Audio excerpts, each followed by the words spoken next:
अगर आप कभी फॉर्म ऑफ वर्ब पे गौर करें तो आपको दो तरह से फॉर्म ऑफ वर्ब नज़र आएंगी।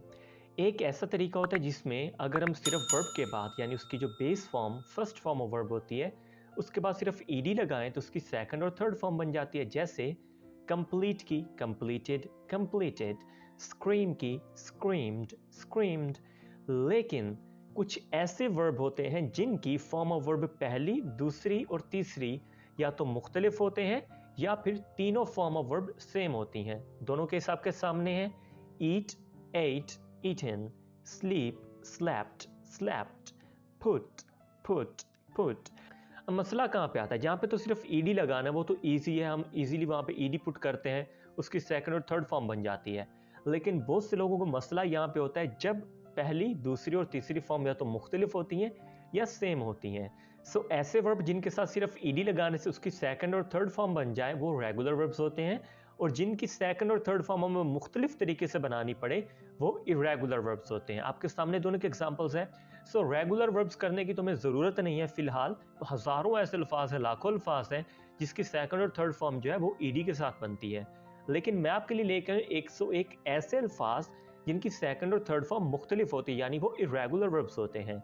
अब यहाँ पे लोग कंफ्यूज होते हैं क्योंकि इसका कोई पर्टिकुलर फार्मूला नहीं है। आप किसी एक फार्मूला के जरिए ये नहीं डिटरमिन कर सकते, आप ये नहीं अंदाज़ा लगा सकते कि यहाँ पे हमने ईडी लगाना है या ई एन लगाना है, किस तरह से उसकी फॉर्म बनेगी। सो इसका बेहतरीन सोल्यूशन सिर्फ यही है कि हम ये सिर्फ 101 अल्फाज याद कर लें, हम इनकी फॉर्म ऑफ वर्ब याद कर लें अच्छे से, ताकि जहाँ पे भी ये लफ्ज़ हमारे सामने आए हमें इसकी सेकंड या थर्ड फॉर्म बनानी पड़े तो हमारी मेमोरी में वो चीज़ मौजूद हो। सो इस वीडियो के एंड तक आप वो सभी रेगुलर वर्ब्स सीख चुके होंगे जो कि हमारी डेली लाइफ में यूज़ होते हैं। अब ऐसे लेसन का पीडीएफ हासिल करना बहुत ज़रूरी होता है क्योंकि बाद में भी आप बार बार उसको देखते रहते हैं। तो इस वीडियो के एंड तक देखते रहिएगा और मैं आपको बता दूंगा कैसे उसको डाउनलोड करना है। अंग्रेजीफाई प्लेटफॉर्म पे आपके लिए इंग्लिश लर्निंग मटेरियल वक्त के साथ आता रहता है। सो इस चैनल को भी कर लें सब्सक्राइब और बेल बटन भी ज़रूर प्रेस कर लें ताकि आप हमारे साथ एक आसान तरीके से इंग्लिश सीखते रहें। Without taking further time, let's dive into it. सबसे पहला वर्ब सी, देखना, सा सीन, शेक हिलना या हिलाना, शूक शेकन, take took taken, keep kept kept, sleep सोना, slept slept, feel महसूस करना, felt felt, bleed खून बहना, bled bled, know जानना, knew known, throw फेंकना, threw thrown, bite काटना, bit bitten, hide छुपाना या छुपना, hid hidden, eat खाना, ate eaten, fall गिरना, fell fallen, give देना, gave given, become बनना, became become, run भागना, ran run, break तोड़ना, broke broken, choose इंतखाब करना, chose chosen, speak बोलना, spoke spoken, steal चोरी करना, stole stolen, wake जागना या जगाना, walk woken, sell बेचना, sold sold,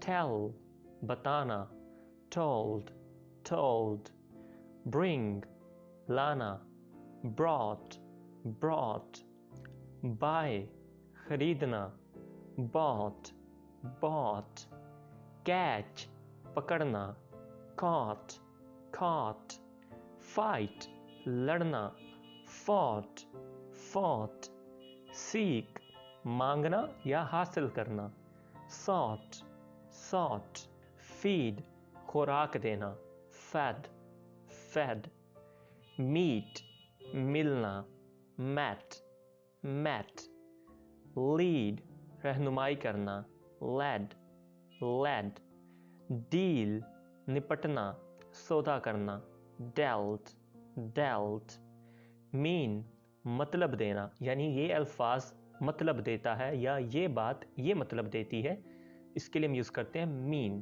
read, पढ़ना, read, read। इसके बारे में आपने याद रखना है कि read, read, read स्पेलिंग तीनों का सेम है, लेकिन इसको हम read बोलेंगे यानी पहली फॉर्म को, दूसरी और तीसरी फॉर्म को हम read बोलेंगे।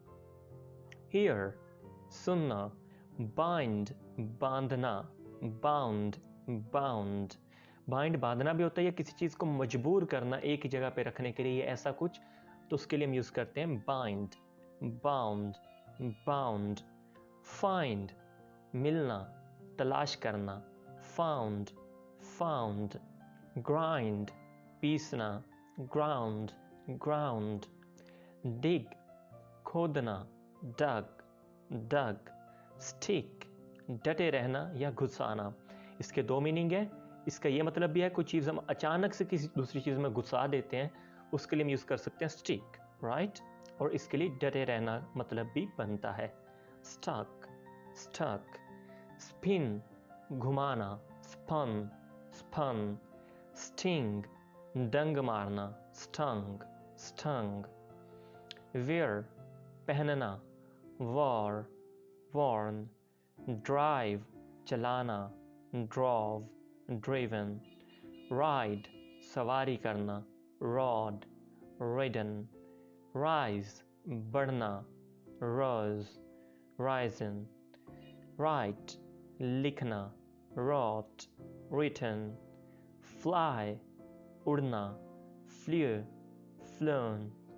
ग्रो, उगना या बढ़ना, ग्रू, ग्रोन। टीच, पढ़ाना, taught, taught। think, सोचना, thought, thought। ये th को आपने था का साउंड ज़्यादा नहीं देना, इसको सा बोलना से सा। think, thought, thought। begin, शुरू करना, began, begun। drink, पीना, drank, drunk। ring, बजाना, rang, rung। shrink, सुकड़ जाना या दूर भागना, श्रैंक, श्रंक। ये आपने सुना होगा, अक्सर कपड़े के लिए भी इस्तेमाल होता है कि कोई कपड़ा हम भिगोते हैं और वो सुकड़ जाता है, उसके लिए यूज़ होता है श्रिंक, राइट। और श्रिंक का मतलब ये भी है किसी चीज़ से दूर भागना डर की वजह से या किसी और ऐसी फीलिंग की वजह से। सिंग, गाना, सैंग, संग। सिंक, डूबना, कमी होना, सैंक, संक।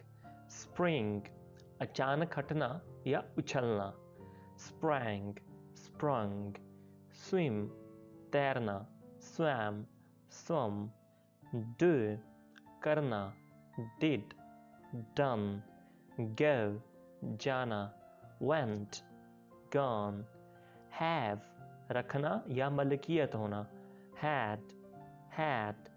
make, बनाना, made, made। come, आना, came, come। build, तामीर करना या बनाना, built, built। blow, फूंक मारना, blew, blown। dream, ख्वाब देखना, dreamt, dreamt। drink, पीना, drank, drunk। freeze, जमना, froze, frozen। lay, लेटाना या आराम से कोई चीज़ रखना, इसके लिए यूज़ करते हैं lay, lay, laid, laid। leave, छोड़ना, left, left। lend, कुछ वक़्त के लिए देना, एक चीज़ जो हम इस नीयत से अगले को देते हैं कि वो कुछ देर इस्तेमाल करेगा और फिर हमें वापस दे देगा, उसके लिए हम यूज़ करते हैं lend, lend, lent, lent। lose, खोना, lost, lost। send, भेजना, sent, sent। shine, चमकना या रोशनी देना, shone, shone। spend, खर्चना या वक़्त गुजारना, इसके दो मतलब है, पैसे खर्चना भी हो सकता है, वक्त गुजारना भी हो सकता है। spent, spent, sit, बैठना, sat, sat, stand, खड़ा होना, stood, stood, swear, कसम खाना, swore, sworn, win, जीतना, won, won, forget, भूलना, forgot, forgotten, forgive, माफ करना, forgave, forgiven, tear, फाड़ना, tore, torn, weep, रोना, wept, wept, sweep, झाड़ू लगाना, swept, swept, creep, एहतियात से चलना, इसके लिए रेंगना भी मतलब देता है, एहतियात से चलना भी, creep, crept, crept, flee, भागना, रफू चक्कर होना, fled, fled, भागना या रफू चक्कर होना, fled, fled। सो ये थे कुछ ऐसे फॉर्म ऑफ वर्ब जिनकी दूसरी और तीसरी फॉर्म मुख्तलिफ होती है। अब हम बात करेंगे कुछ ऐसे फॉर्म ऑफ वर्ब्स की जिनकी तीनों फॉर्म्स एक जैसी हैं, लेकिन उनमें से एक प्रेजेंट के तौर पे यूज होती है यानी पहली, दूसरी पास्ट के और तीसरी पास्ट पार्टिसिपल यानी थर्ड फॉर्म के तौर पे। बैट, शर्त लगाना, बैट, बैट, बर्स्ट, फटना, बर्स्ट, बर्स्ट, कॉस्ट, कीमत लगाना या किसी चीज की कीमत होना, कॉस्ट, कॉस्ट, कट, काटना, cut, cut, fit, पूरा आना, fit, fit, hit, लगना या छूना, hit, hit, hurt, तकलीफ देना या जख्म देना, hurt, hurt, put, रखना, put, put, quit, छोड़ना या ख़त्म करना, quit, quit, shut, बंद करना, shut, shut, split, अलग अलग करना, split, split, spread, फैलना, spread, spread, broadcast, नश्र करना, broadcast, broadcast, thrust, समाना, thrust, thrust। सो यह था हमारा आज का लेसन। आई होप ये आपके लिए काफ़ी हेल्पफुल रहा होगा। मैंने बहुत शॉर्ट से टाइम में आपको 101 फॉर्म ऑफ वर्ब और उनके मीनिंग ऐसे सिखाए हैं जो कि इरेगुलर वर्ब्स के तौर पे यूज़ होते हैं। सो इस लेसन का पीडीएफ हासिल करने के लिए अगर आप डिस्क्रिप्शन में जाएं तो आपको पीडीएफ की हेडिंग के साथ एक लिंक नज़र आएगा, उस पर क्लिक करते ही आप इस लेसन का पीडीएफ हासिल कर सकते हैं। I'll be back with another interesting video. Till then, take care. Allah Hafiz.